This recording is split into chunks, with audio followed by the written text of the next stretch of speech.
This is 6 Minute English. I'm Neil. And I'm Becca. Now, today we're going to be talking about the very serious topic of war and how it affects children. Some of the discussions you hear will mention death and trauma. We won't go into detail, but if you think you may feel uncomfortable, you can check the transcript for this episode before listening to it on our website. And remember, you'll find all this episode's vocabulary along with a free worksheet and many other 6 Minute English episodes on our website. The most recent figure from 2024 says that 520 million children are living in conflict zones. That's about 1 in every 5 children worldwide. In this episode, we'll hear from Fergal Keane on the BBC World Service programme The Global Story. Fergal is a BBC reporter, best known for reporting from war zones around the world, and as a result, he developed PTSD, which is a type of stress disorder. We'll be finding out what PTSD stands for at the end of the programme. Now, in the clips, we'll hear Asma Khalid ask Fergal Keane about his own experience with childhood trauma. Fergal grew up in a home with an alcoholic father. Asma wanted to know how Fergal's own childhood trauma affected his reporting on the experiences of children in war zones. I was hyper-vigilant from the very earliest age, obviously watching out, am I under threat? Is there a danger to me here? Fergal mentions that he was hyper-vigilant because he was in dangerous situations as a child. The adjective vigilant means to always be careful to notice things, particularly when there's a possibility of danger.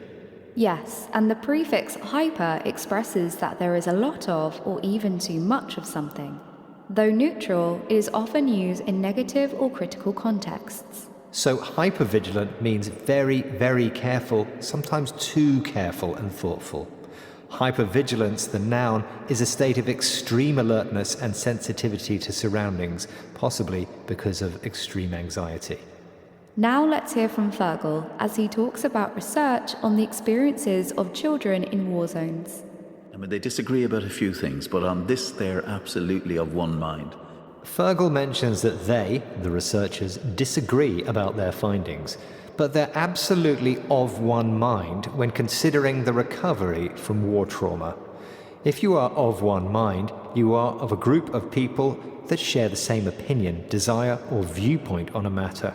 Researchers may disagree on whether the experiences of children in war zones is improving, but on the point of recovery, they are of one mind, in that you can't recover from war trauma if you continue living with it. Fergal goes on to talk about some of the ways in which these children might be helped. And so there's a new field of theory, relatively new field of theory, which encourages children to slowly and carefully try to confront, obviously not death and massacre again, but things like learning to sleep alone, not having to sleep with a parent, because that's what they did during the war, because they were so consistently terrified. Now, it sounds like a simple thing, but as anybody who's tried to put a child to sleep, who's had a nightmare, a child who hasn't been traumatized will know it's very difficult.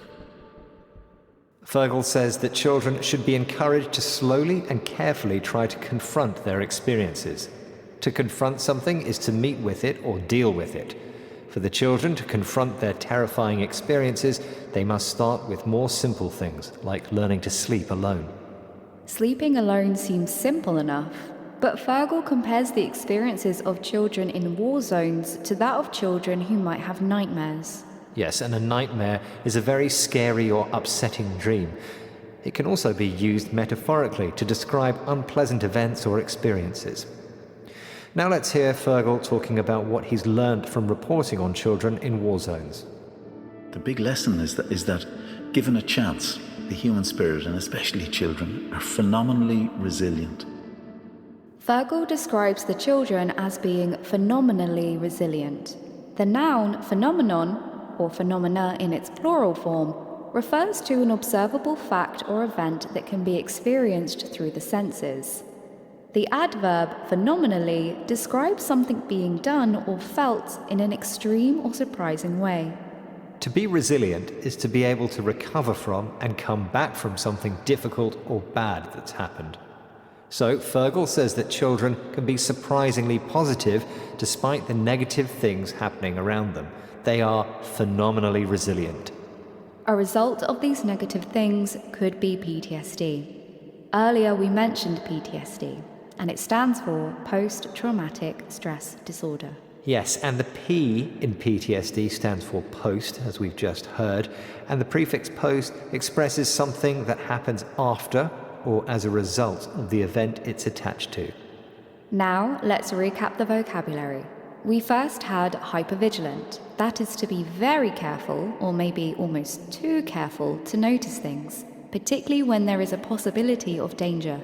To be of one mind is to be part of a group of people that share the same opinion, desire, or viewpoint on a matter.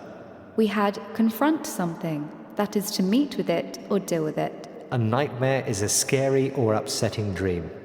To do something phenomenally is to do it in an extreme or surprising way. And to be resilient is to be able to recover and come back from something difficult or bad that's happened. Once again, our 6 minutes are up. You'll find a quiz and a worksheet to practice the vocabulary we've learnt from this episode on our website. Goodbye for now. Bye. Hello, this is 6 Minute English.